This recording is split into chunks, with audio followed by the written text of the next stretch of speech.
ঘৰুৱা দল ৰাজস্থান ৰয়েলছৰ কাইলৈ বৰ্ষাপাৰাত প্ৰথমখন মেচ কলকাতা নাইট ৰাইডাৰ্ছৰ সৈতে অৱতীৰ্ণ হ'ব ঘৰুৱা দল ৰাজস্থান ৰয়েলছ।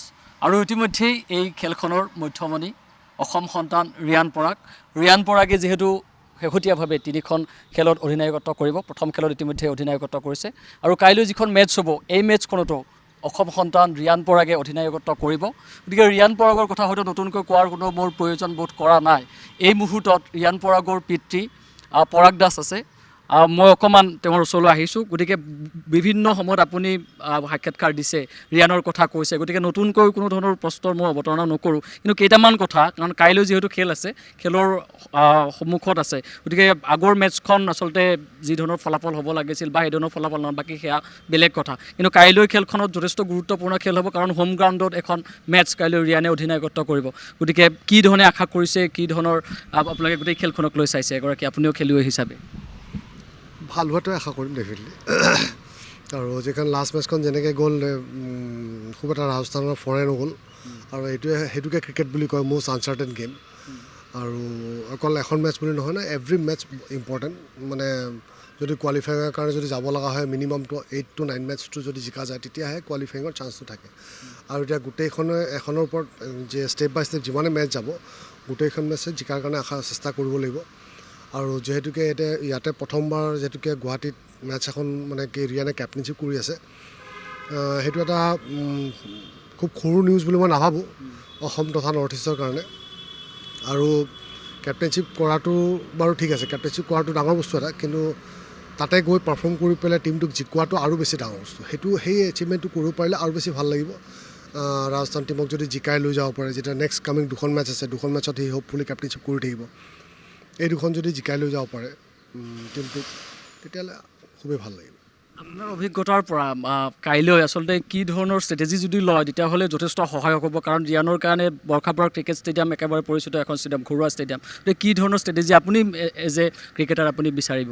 মানে ইয়াতে সেইটোত কমেণ্ট কৰিব অকণ দিগদাৰ হয়, কাৰণ মোতকৈ বহুত ডাঙৰ দিগ্গজ প্লেয়াৰবিলাক বহি আছে তাতে। সংগাকাৰা বহি আছে, ৰাহুল দ্ৰাবিড়ৰ নিচিনা প্লেয়াৰ বহি আছে, সঞ্জু চেমছন আছে লগত, যিজন মেইন কেপ্টেইন।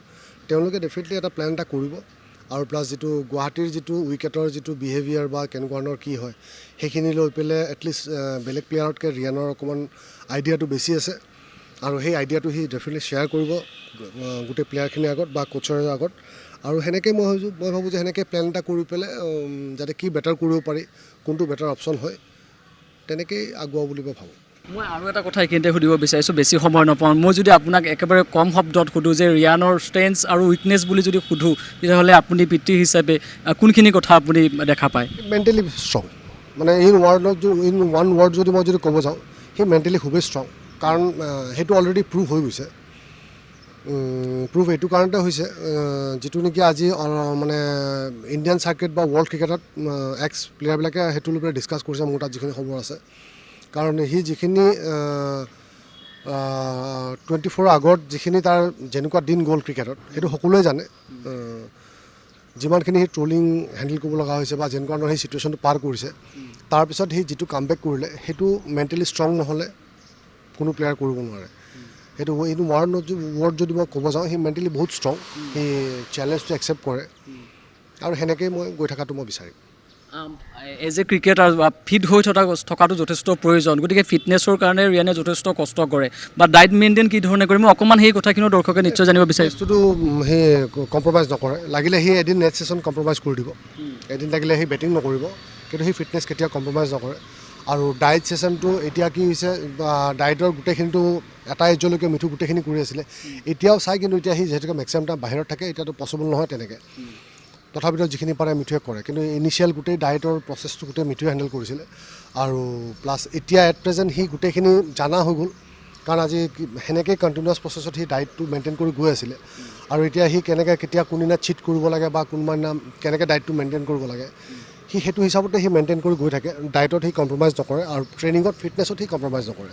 লাগিলে নেক্সট ছেশ্যনত কম্প্ৰমাইজ কৰি দিব এদিন, সেইটো সি মেইনটেইন কৰি থাকে। জানিব বিচাৰিছোঁ এইখিনিতে, আবু নাছিম আহমেদেই হওক বা ৰিয়ান পৰাগেই হওক, তাৰ পাছতে কিন্তু অসম ক্ৰিকেটত যথেষ্ট সম্ভাৱনীয়তা বৃদ্ধি পাই গৈছে। আপোনালোকে এই দিশটো কি ধৰণে চাইছে? যথেষ্ট ভাল দিন অহা বুলি কৈ আছে অসম ক্ৰিকেটত, সকলোৱে দেখিছেও সেই কথাখিনি।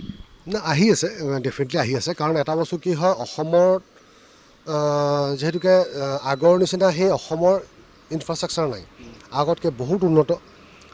সেইটোত গোটেইখিনি ক্ৰেডিট অসম ক্ৰিকেট তথা দেৱজিৎ শইকীয়াক দিব লাগিব, সেইটো সকলোৱে জানে। সেইটো এতিয়া মই নক'লেও বা ক'লেও যে কিবা হ'ব একো ডাঙৰ কথা নহয়, সেইটো সঁচা কথা। আজি আসাম ক্ৰিকেট বা লৰণ শইকীয়া, দেৱজিৎ শইকীয়াহঁতে তেওঁলোকে যেনেকৈ কৰিলে, ইনফ্ৰাষ্ট্ৰাকচাৰৰ কমি নাই, এতিয়া গোটেইখিনি ডেভেলপ হৈ গৈ আছে। এতিয়া সুধা আমাৰ প্লেয়াৰখিনি এটাই কাম হ'ব কি, যে বোলে আগত যেনেকৈ আজি আবু নাছিন খেলিছিলে, এতিয়া ৰিয়ান খেলি আছে, সেই সিহঁতক ফ'ল' কৰি পেলাই বা খেলবিলাক চাই পেলাই সিহঁতে যাতে ইনস্পায়াৰ হয়। আৰু এটা বস্তু যেনেকৈ আজি ৰিয়ানে এটা বস্তু ব্ৰেক কৰিলে ন, যে অসমৰ পৰা ইণ্ডিয়া খেলিব পাৰিম বুলি বহুত মানুহৰ মূৰত নাছিলে বা ভবাই নাছিল, বা মানে ভাবিছিল যদিও নহ'ব, আশাটো মানে হেৰি কৰা নাছিলে, কনফিডেণ্ট নাছিল যে খেলিব পাৰিব। সেইটো বস্তুটো সি ৰিয়ানে ব্ৰেক কৰিলে, তাৰমানে অসমৰ পৰা ইণ্ডিয়া খেলিব পাৰি। এতিয়া সেই বস্তুটো যেতিয়া দুৱাৰখন খোল খালে, মই আশা কৰিম যাতে জুনিয়ৰ ক্ৰিকেটাৰবিলাক যাতে সেই মটিভটো লৈ পেলাই খেলে। আমাৰ কি হয়, আমাৰ মটিভটো থাকে, আমাৰ মেণ্টেল হেৰিটো থাকে কি আমি ৰঞ্জি ট্ৰফি খেলিব পাব লাগে, সেইটোৰ পৰা অলপমান আগবঢ়াই যাব লাগে, যে আমি ইণ্ডিয়া খেলিব লাগে। ইণ্ডিয়া খেলিবৰ কাৰণে কি কৰিব লাগিব, এটা চিম্পল ৱে, যিটো মই ৰিয়ানৰ ক্ষেত্ৰতো কৈছিলোঁ, যে অসমৰ পৰা কিয় নহ'ব, মোৰ সেইটো এটা জেদ এটা আছিলে। মানে বহুতে মোক ছাজেষ্ট কৰিছিলে, যে মানে ভাল ছাজেষ্ট কৰিছিলে, সেইটো মই বেয়া বুলি কেতিয়াও নকওঁ, যে পৰাগ অসমত থাকিলে ৱেষ্ট হ'ব, হেৰি নকৰিবা, তাক বাহিৰত লৈ যা। মই কৈছোঁ, মই তাকে মোৰ এটাই আনচাৰ আছিলে যে কিয় নহ'ব, সেই তাৰ কুৱেশ্যনৰ আনচাৰটো মোক লাগে। নাই নহ'ব, ইয়াতে অমুক বহুত আহি গ'ল প্ৰশ্ন। তেতিয়া মোৰ এটাই জেদ আছিলে যে বোলে চাওক, অসমৰ পৰা ইণ্ডিয়া খেলিব নোৱাৰা কোনো কাৰণ হ'ব নোৱাৰে। আৰু যদি বেলেগ ষ্টেটৰ পৰা যদি কোনোবা এটা ল'ৰাই যদি এটা ছিজনত যদি 4টা 100 মাৰিছে, অসমৰ পৰা 6টা মাৰকচোন। কথাটো হ'ল সেইটো, আল্টিমেটলি পাৰফৰ্মেঞ্চ মেটাৰ কৰে। আৰু আজিকালি সেই আগৰ নিচিনা নাই যে কোনোবা যদি ৰান কৰিছে লুকাই থাকিব। আজিকালি গোটেই অনলাইন এভৰি BCCI TV খুলিলে গোটেইখিনি এভেইলেবল থাকে। এতিয়া ঠিক তেনেকৈ মোৰ সেইটো জেদ আছিলে, আৰু সেই জেদটোৱে সি ৰিয়ানে পূৰণ কৰিছিলে। যিহেতুকে লাষ্ট ইয়াৰ যিটো আজি মুস্তাক আলীয়ে যিটো 7টা 50 ৱৰ্ল্ড ৰেকৰ্ড কৰিলে, মই সেই কথাটোৰ ওপৰতে গৈ আছিলোঁ। আজি 7টা 50 মাৰি ৱৰ্ল্ড ৰেকৰ্ড কৰিলে, বীৰেন্দ্ৰ সেহৱাগ, জৰ্জ বাটলাৰৰ ৰেকৰ্ড ব্ৰেক কৰিলে। তাৰপিছত আহিলে IPL ৰ 3rd highest run getter, automatically India দৌৰ সি নক কৰিলে বা সি ইণ্ডিয়া খেলিলেও। মই সেই কথাটো সেই ৱেটোতে গৈ আছিলোঁ, যে যদি কোনোবাই যদি 4টা 100 মাৰি আছে, বেলেগ ষ্টেটৰ মুম্বাই ল'ৰাই যদি 4টা 100 মাৰিছে, অসমলৈ 5টা মাৰক, 6টা মাৰক, কিমান দিন ৰখাব? পচিবল নহয়, ডেফিনেটলি সোমাব। কিন্তু সেইটোৰ কাৰণে সেই 4টা 5টা 6টা 100 মাৰিবৰ কাৰণে সেই যিখিনি নিজৰ কাম, ইণ্ডিভিজুৱেল যিখিনি নিজৰ কাম, সেইখিনি কৰিব পাৰিব লাগিব। এটা পাৰ্ট ছেক্ৰিফাইচ কৰিব পাৰিব লাগিব, মানে আউটছাইড এক্টিভিটিজ কিছুমান ছেক্ৰিফাইচ কৰিব পাৰিব লাগিব, নিজক টাইম দিব লাগিব, ফিটনেছৰ টাইম দিব লাগিব, ট্ৰেইনিঙৰ টাইম দিব লাগিব, বেটিঙৰ টাইম, মানে গোটেইখিনি সময় এটলিষ্ট সেই ফ'কাছটো ৰাখিব লাগিব, যে মই যদি ইণ্ডিয়া খেলিব আছে, এইখিনি মই ছেক্ৰিফাইচ কৰি তাতে যাব লাগিব, সেইখিনি কাম কৰিব লাগিব। তেতিয়া নোহোৱাৰ মই কোনো যে কাৰণ থাকিব পাৰে, এইটো মই নাপাওঁ। যথেষ্ট আপুনি গুৰুত্বপূৰ্ণ কথা কৈছে। মই 2019 চনৰ পৰা 2025 চনলৈকে গোটেই যিটো IPL ৰ যাত্ৰাটোৰ কথাই যদি কওঁ, যথেষ্ট আপছ এণ্ড ডাউন যথেষ্ট আছে ৰিয়ানৰ ক্ষেত্ৰত, কাৰণ ট্ৰলিঙো হৈছে এই কথাখিনি আপুনি কৈছে। কিন্তু এটা কথা কওক, যিটো বডি লেংগুৱেজ আমি ৰিয়ানৰ 2019 চনত দেখিছিলোঁ, এতিয়া 2025ত কিন্তু ৰিয়ানৰ বডি লেংগুৱেজ বা মেচিউৰিটি যথেষ্টখিনি পৰিৱৰ্তন হৈছে। আপোনালোকে সেই কথাখিনি অনুভৱ নিশ্চয় কৰিছে। সেইটোতো এটা ইউনিভাৰ্চেল ট্ৰুথ ন, কাৰণ আজি সি যেতিয়া খেলিছিলে সি তেতিয়া 17 years old আছিলে, এতিয়া 23 years old। যেতিয়া IPL ৰ কথাটো কৈ আছা, কথাটো সেনেকুৱা ন, সেইটোতো এটা এজ ৱাইজটো এটা মানে মেণ্টেল হেৰি এটা আহে ন, ষ্টেবিলিটি এটা আহিব, প্লাছ গোটেই বডি লেংগুৱেজটো চেঞ্জ হ'ব। ইভেন মানুহৰ বেটিং ষ্টান্স চেঞ্জ হৈ যায় এটা এজৰ পিছত। মই যেনেকৈ তাক শিকাইছিলোঁ, যেনেকৈ বেট ধৰা, এতিয়া তাৰ গোটেই ষ্টান্সৰ হেৰিটোৱে চেঞ্জ। সেইটো অট'মেটিক কিছুমান বস্তু হয়, সেইটোত বাৰু মানে সেইটোত বেছি কমেণ্ট দিব লগা একো নাথাকে চাব গ'লে, কাৰণ সি 17 বছৰ ল'ৰা এটা আৰু 23 বছৰ ল'ৰা এটা, আৰু প্লাছ 17 yearsৰ পৰা সি কণ্টিনিউৱাছ যিটো এটা মানে যিটো ফ্ৰেঞ্চাইজি বা RR লগত যেনেকৈ আছে, মানে গোটেই দিগ্গজ প্লেয়াৰৰ লগত, জৰ্জ বাটলাৰৰ পৰা আৰম্ভ কৰি মানে বহুত নাম আছে, তেওঁলোকৰ লগত যেতিয়া উঠা বহা কৰিছে, তেওঁলোকৰ পৰা যেতিয়া এক্সপিৰিয়েঞ্চখিনি শ্বেয়াৰ কৰিছে বা তেওঁলোকৰ পৰা লৈছে, তেতিয়াহ'লে অট'মেটিকটো চেঞ্জ এটা আহিব, সেইটো চবৰে আহিব। গতিকে আগন্তুক 2খন মেটচ আপুনি খুব ইমান ব্যস্ততাৰ মাজতো এইখিনি সময় দিছে, গোটেই 2খন মেটচ, কাইলৈ এখন মেটচ আৰু 30 তাৰিখৰ চেন্নাই ছুপাৰ কিংছৰ সৈতে মেটচ, এই 2খনৰ বাবে ৰিয়ানক আগতীয়াকৈ কি নাই ডেফিনেটলি শুভেচ্ছাটো সদায় থাকে, সেইটো বাৰু অকল RR মেটচ বুলি পেলাই নহয়, হেৰি মেটচ বুলি নহয়। তাৰ আগতে মই আৰু এটা কথা ক'ব, RRক মানে মই RRক মোৰ ফালৰ পৰা ধন্যবাদ জ্ঞাপন কৰিব আছে, কাৰণ RRে সেই তাৰ ওপৰত যিটো ফেথ ৰাখিছিলে, মানে যিটো ফাৰ্ষ্ট ইয়াৰ সি যিটো কৰিলে, কৰাৰ পিছত সি নিজেই মানে নিজৰ সি যিটো পাৰফৰ্ম কৰিলে ফাৰ্ষ্ট ইয়াৰ, সেইকাৰণে সি হোপটো দি দিলে RRক, ৰাজস্থান ৰয়েলছৰ ফ্ৰেঞ্চাইজিক হোপটো দিয়াৰ পিছত RR প্লাছ গোটেই অসমৰ ৰাইজৰ আশাটো আৰু বেছি ডাঙৰ হ'ল।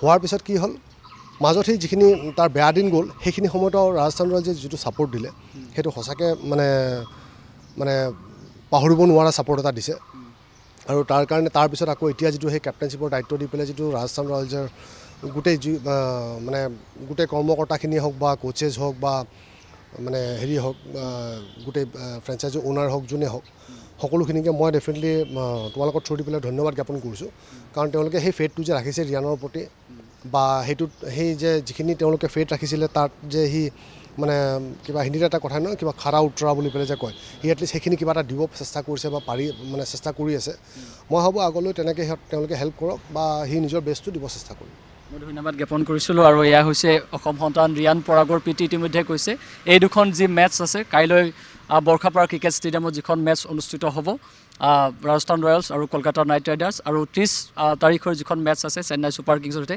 দুয়োখন মেটচত অধিনায়কত্ব কৰিব অসম সন্তান ৰিয়ান পৰাগে সকলো আশা কৰিছে সকলো ক্ৰীড়া অনুৰাগীয়ে আশা কৰিছে ৰিয়ান পৰাগৰ ভাল ফলাফল দেখুৱাওক আৰু অসমক নহয় বিশ্বত আচলতে ৰিয়ান পৰাগৰ যি নাম সেই নাম সোণালী আখৰেৰে আচলতে লিপিবদ্ধ হওক সেয়া আশা কৰিছে আৰু এই মুহূৰ্তত আমি বিদায় লৈছোঁ আৰু ৰিয়ান পৰাগৰ পিতৃৰ সৈতে আমি কিছু কথা পাতিবলৈ চেষ্টা কৰিলোঁ